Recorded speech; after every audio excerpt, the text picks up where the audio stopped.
Blake Lively is taking Perez Hilton to trial? Oh, we got to talk about this. If you missed part 1 of our interview, you can click here first. Before we get to part 2, which we taped on Friday, I wanted to let you know a quick update. Perez is going to be having a hearing this Thursday, and Popcorn Planet is going to be there live. Thanks to our special correspondent, Ari Jacobs. So glad to have her there. We'll be reporting live from the Vegas courtroom. We hope to have Perez making a statement after. So make sure to join us. Make sure to support Perez. If you want to try to go there yourself, you can as well. Here is the details. Without further ado, here's part 2 of our interview with Perez Hilton. I wanted to devote this part of the episode to really getting into the Blake and Justin part of the story, because we do have a similarity in that you, me, Candace, we were all subpoenaed personally, not our YouTube data, us personally at our homes. Walk me through that. What was that like when you got your subpoena finally? I know it took them a little longer. What was that like when you suddenly realized Blake Lively was personally subpoenaing you? Well, what's interesting is I found out that I was subpoenaed by reading a TMZ article. Me too. Funny how that happened. Here it is. Yeah. Yeah. And when that article came out, I had not been subpoenaed. The headline is definitely misleading. It should have read, Blake Lively intends to subpoena Candace Owens, Perez Hilton, Andy Signore. Gee, I wonder how they got that information. But we're the problem, right? Having said that, obviously, after I read that article, I was on alert. I was like, oh, okay, interesting. And actually, here's a little exclusive for you. So for a while, I was like, okay, well, I haven't been served. And that was for a while, because that article came out, I think, July 1st or at the very beginning of July. Yeah, July 1st. Yeah, exactly. So then like a week passed by and nothing happened. Then another week passed by. And it wasn't until like the 3rd week of July that a process server came to my house. And I'm like, what the F? How'd they find my address? Because it's not easy to find where I live. And then I wasn't purposefully evading being served. It just so happened that I wasn't. And the times that he came, my mom was here, and I've always told my mom, don't answer the door to strangers. And she's like, oh, this. And I didn't tell my mom what was going on. So I'm glad she didn't open it, because I don't want to have her to have to deal with any of this and being confused, and she doesn't speak English that well. So she's like, oh, this guy came, and I didn't open the door because I wasn't expecting anybody. I'm like, oh, okay, good. If anybody ever comes, remember, don't open the door. So I'm like, oh, I think Blake Lively might have found my address and is trying to serve me. Then on Friday, I remember it all. On Friday, July 18th, Blake Lively's lawyers submitted an affidavit of service in the public docket in Judge Lyman's court. And I forget who it was. I think it was some woman actually, it might have been 2 different people, but at least one woman in California. She's like, oh, we attempted to serve this subpoena and we couldn't serve her subpoena. And this is the address that we served it to, attempted to serve it to. And that just triggered real fear and anxiety in me. I'm like, oh my God, I'm next. Because she had already told the judge the week prior that I had not been served, but that I had been put on notice, and that they were going to, file a request for alternative means as they had previously. And that on Friday the 18th, they put this woman's address up on the docket. I thought, oh my God, I'm next. She's going to publicly, intentionally, cruelly put my home address, which I work very hard to protect. Yeah, as we all do. Yep. On this public docket, in a case where there have been kidnap threats, where there has been an arson related to this, where multiple people, parties and non-parties, have received death threats. So I was legitimately, not exaggeratingly, not for attention, alarmed, concerned, and worried for the safety of not just me and my mother, but my three minor children. I have a 12-year-old, a 10-year-old, and a 7-year-old. So that was the reason, and the only reason, that I personally reached out to her lawyers and said, hey, I see you're trying to serve me. I will accept. And then as soon as that happened, as soon as I was served by email, I then filed a motion for a protective order with Judge Lyman to make sure under no circumstance was my home address entered into the public docket, because Got it. repeatedly, Yeah. Blake Lively's lawyers had They don't care. They had the ability. They could have filed non-parties' home addresses under seal for the court to see, and then a redacted version in the public docket, and they didn't do that. And I was really worried they would do that for me. So that's the beginning of it all. And I was served July 19th, Saturday, and now it's been ongoing since then with a lot of drama. Yeah, it's weird and 'cause it's handling like- it all myself. I know I got questions, but I know you were sort of like, I'm so excited. And I kind of was excited too. Like, oh, we're in the news, but I don't know about you. It's not that exciting. It's kind of stressful. It's actually way more, annoying. What is the reality now that you're facing it? I know we don't want to admit to Blake that she's won and she's annoyed us, but I'll admit it. It's annoying. What do you really feel about it? Absolutely. I want to tap out. I am excited for a hopeful resolution next week, because I'm ready to tap out. I'm ready to be done. This has been, draining. It's taken so much of my time, energy, me away from my kids, away from my day job. And, over the last month, I am the hardest working person I know. It's that Cuban work ethic. It's that Latino mentality, the grinding. And I've always been able to soldier through and grind and grind and grind. But some of these days, especially when I've been having to, prepare my motion to quash or prepare my response to this, at the end of the day, my body just shut down. I couldn't continue. It's just that next level, beyond tired, empty, spent. And I still feel that way. And obsessing, I don't know if you've been feeling this, but it's like I'm in the shower and I can't stop thinking about this, and playing out all the potential scenarios, okay, this and then that, and then, oh, if that happens, then I can do this. And it's all consuming, and I'm ready to be done. Well, I mean, I was lucky enough. We did raise funds through my audience. Without them, I wouldn't have been able to do it, because, and our lawyers did step up. I've had the luxury of having lawyers, and I found lawyers that were not insanely expensive. That. I respect that you did, but for me, I just know.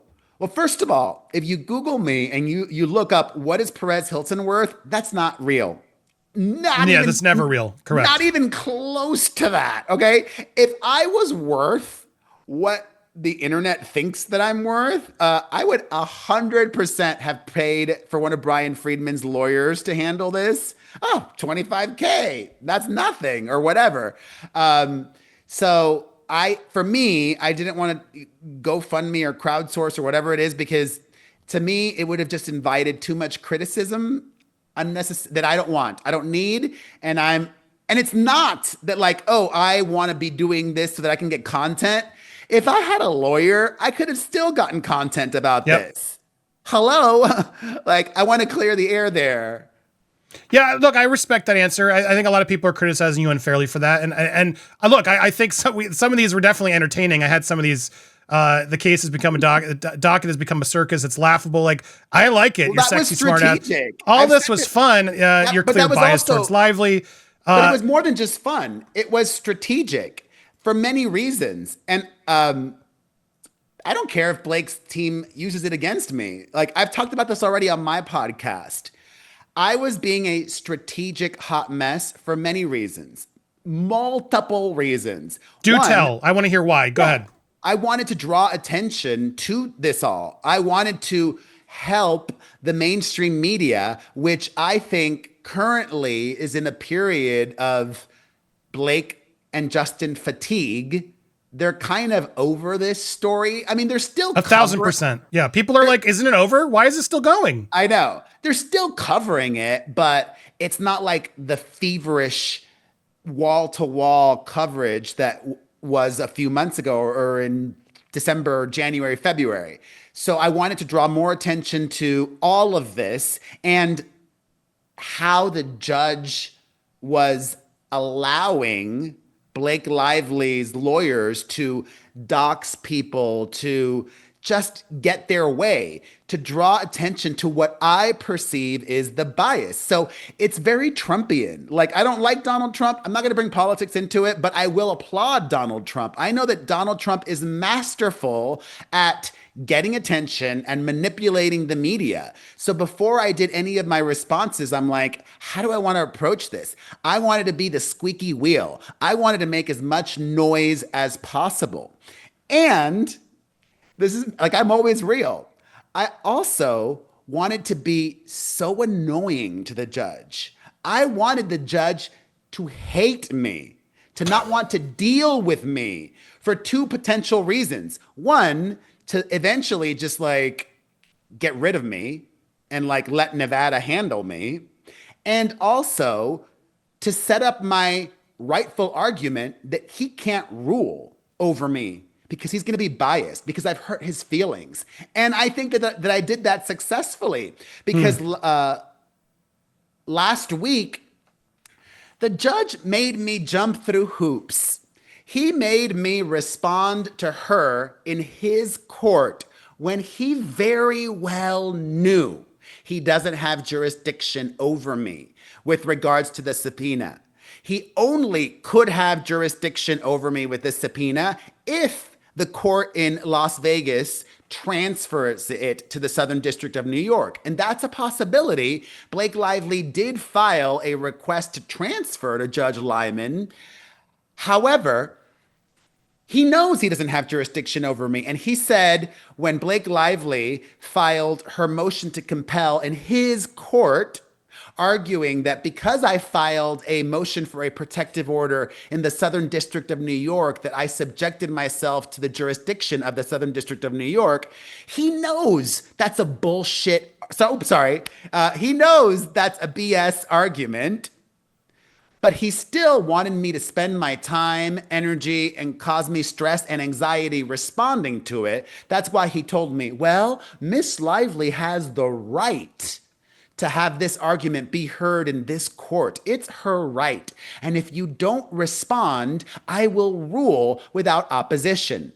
And even though I felt like I was having my arm forced, even though I felt it was not appropriate or correct of the judge to issue that order to me, I did it anyways. And he did that because of the spicy language that I use in my letters.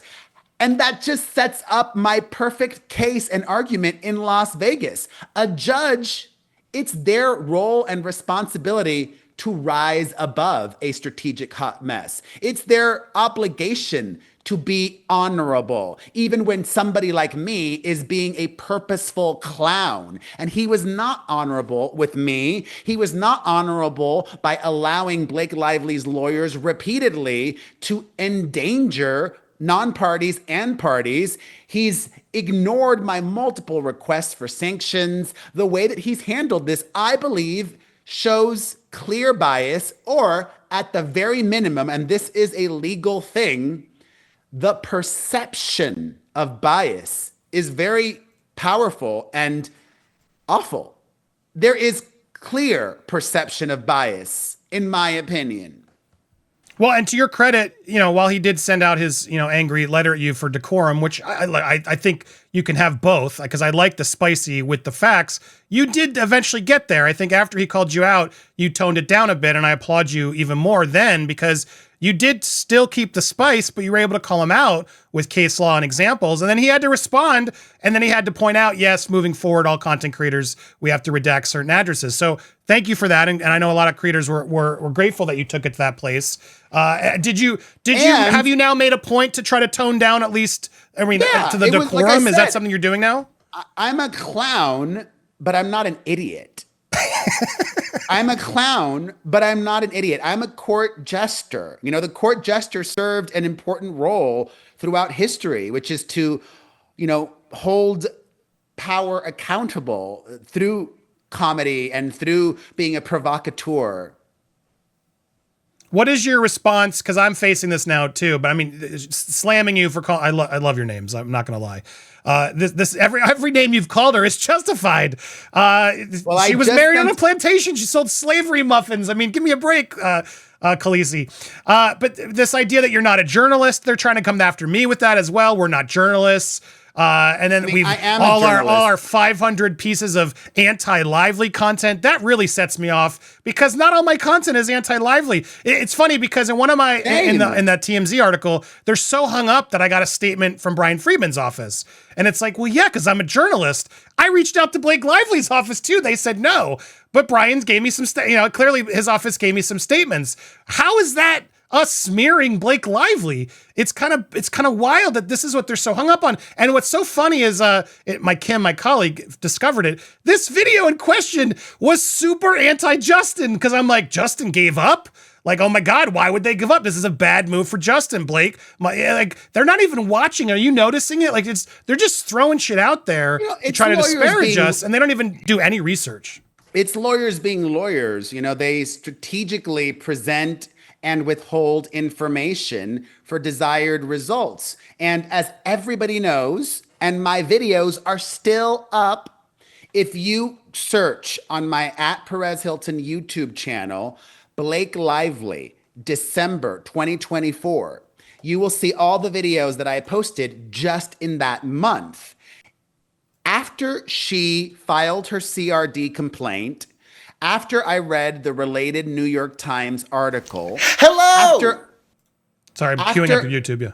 After I read her lawsuit, so it was those three pieces of information, the CRD complaint, the New York Times article, and her lawsuit, I initially believed her and supported her publicly.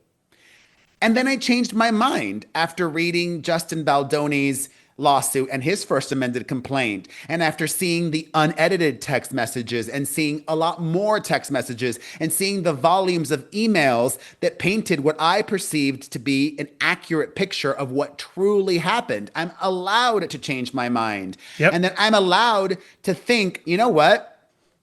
I don't even want to be impartial.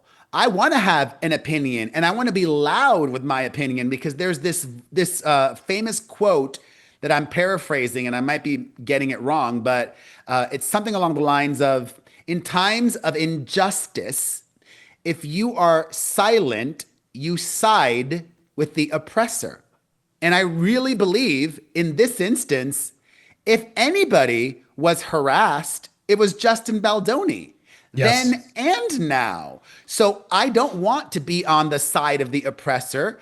And, I love that she brought up all of those nicknames because, just yesterday, I don't even know if it might be a few days ago by the time this airs on your channel. I'm not sure. But recently, I submitted a letter to Judge Lyman, which is respectful and extra spicy. Because on Thursday, August 21st, I saw for the first time text messages referring to me that really undercut this false narrative from Blake Lively that I was involved in this smear campaign against her. A lot of creator journalists, didn't begin covering the It Ends With Us saga until January, until the lawsuits. Yep. Like Candace Owens, she didn't hop on this story until 2025. I was the first person to start covering this and covering it regularly because Taylor Swift, the Taylor Swift of it all, and also B, I've been covering Blake Lively for decades. I was mentioned on Gossip Girl on multiple occasions. She is my target demo. My audience is overwhelmingly female and around her age. So of course I was going to cover this when it initially erupted back in August of last year. I covered it, and I covered it big. And as has been entered into evidence in in what was the related lawsuits, now it's just her lawsuit because Baldoni's was, tossed in the trash by this judge. In August of 2024, when I began my coverage, Justin Baldoni texted his crisis communications expert, Melissa Nathan, about me.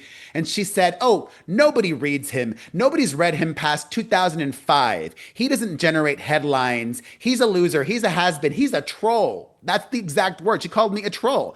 That has been entered into evidence. That's what Melissa Nathan thought of me in August 2024. Then in January, the end of January of this year, January 21st, 2025, according to these text messages that I just saw for the first time on Thursday, August 21st, Melissa Nathan and her employees were talking about me, saying, does anybody know how to get in touch with Perez? His pickup has been getting, his coverage has been getting pickup. It's been getting momentum. He's been doing good coverage. That was January 21st, 2025. They were asking how to get a hold of me. I was clearly not part of some orchestrated smear campaign against her. Well, that well said, because it's like, and also kudos, you won back their attention. So it shows what your work has done. So then I'm quick. That same day, I said, Judge Lyman, I feel it is very important to highlight this to you. This is what was said with regards to me in January of 2025. Miss Lively filed her lawsuit in December of 2024, alleging that the smear campaign against her began in August of 2024, and it was well in full effect in December of 2024, yet in January of this year, at the end of January, the 21st, Baldoni's crisis communications expert and her employees are saying, how do we get a hold of him? And I said it. Nobody paid me to talk negatively about her. Nobody told me to talk negatively about her. All of my opinions about Blake Lively were formed by things she actually said and did, Your Honor. For example, Blake Lively got married in a plantation. See Exhibit 1. For example, Blake Lively admitted to doing blackface. See Exhibit 2. For example, Blake Lively ridiculed a journalist who complimented her on her pregnancy. See Exhibit 3. And I said that also because she mentioned these nicknames herself in her motion to compel. So I had not previously given the judge the context for these nicknames, and I just did. She got married on a plantation. She's done blackface. And if for whatever reason Judge Lyman did not add this to the public docket, your boy absolutely sent a similar yet differently tailored letter to the judge in Nevada as well. Look, I gotta applaud you for all that. I love that you're doing it now. You're keeping the Perez spicy while now seemingly adding some decorum, and that to me, I applaud you for. That. If I had any beef with you on Twitter, well, I could have done that. I could have done that. And actually, you know what? Now that I think about it, I actually did. I initially did start off, but people don't remember this. I started off, as you should, very, legalese and respectfully towards the judge. And then that mofo turned down my request for the initial protective order of making sure that my home address and personal information would not be, he's like, there's already a protective order in place. I'm like, wait, so what you're telling me is you're putting the onus on non-parties, especially ones that don't have legal representation, to know this, that, and the other about your already established practices for this case. It would have been very simple for that judge to just say, okay, I agree. I will make sure that retroactively and going forward, none of your information is public. That would have been so easy and simple to just grant, and he didn't. And that really triggered me. And I was like, you know what? You're a clown, and I'm going to get down to your clown level, you biased, corrupt, crooked judge. This is you talking, because I'm just worried if I face him, In you're my going to opinion. disparage it for all of us. What, is he going to sue me for hurt feelings, as Ryan Reynolds says? Well, I don't it's think true. Like, so. he can put you in contempt, but that'll only make you stronger, because that'll If he look puts me so in stupid. contempt, I would love that. What are you going to do? Put me in jail? Well, first of all, you have to establish jurisdiction. He can't put me in contempt yet. He has no jurisdiction over me. I have no ties to New York. That's what I want to get to as we wrap it up, because you have a hearing in Nevada this week. Yes. It's happening this Thursday. This video will have dropped before then, correct? And I saw your video about it. People can come to this court. Is that true? Yes. Thursday, August 28th at 12:15. I remember all the details. Thursday, August 28th at 12:15 p.m. in the federal courthouse in Las Vegas, courtroom 7C, in front of Judge Boulware. And I especially would love it if some media came. Quick edit to remind you that we will, in fact, be covering the hearing this Thursday here on Popcorn Planet, live with Perez Hilton afterwards and our special correspondent, Ari Jacob. They're trying to drown us and make us annoy us, and, Yeah. because I guess they didn't like our reporting. But it's reporting, and we're journalists, and I will say it on record. Yeah. Thank you, journalist Perez Hilton, for being here. Such a pleasure. Go subscribe to him on YouTube. Hope to have you back, sir. Final word? Yeah. So I said but a year from now or 2 years from now, looking back on this all, beginning 2025, reading Justin Baldoni's lawsuit that mentioned me in a disparaging way, beginning the year from that to then being subpoenaed, to then all of the craziness with the judge in New York and the judge in Las Vegas, and literally showing up in court. I'm in my Elle Woods era. Like, looking back on this in the future, I already am very proud of myself and everything that I've done. And it's definitely going to be one of my most iconic eras. It ends with us saga. That's for sure. Yeah, well, it brought you back to, I think, more people to give you that shot, which you deserve. As you said, well, everybody deserves those second, third shots. We're all human. We all mess up. And I'm glad to see you working on yourself, doing good work. Bravo to you. I'm gonna have to ask you, Bug. I'm not gonna ask you now in pressure, but I know you're a hard man to get. We got to try to get you in our documentary too. We're very excited about this project. We've had a lot of good people on here, and I know the fans would want to see you in there. So I'll feel that. Hopefully we can work that out, and hopefully you can come back. Anything you need, let us know, guys. Make sure you subscribe here and to Perez's channel. What did you think of the collab? Was it everything you hoped? Leave your comments down below. Smash that like button as well, and stay tuned. We got a lot more coming here on Popcorn Planet.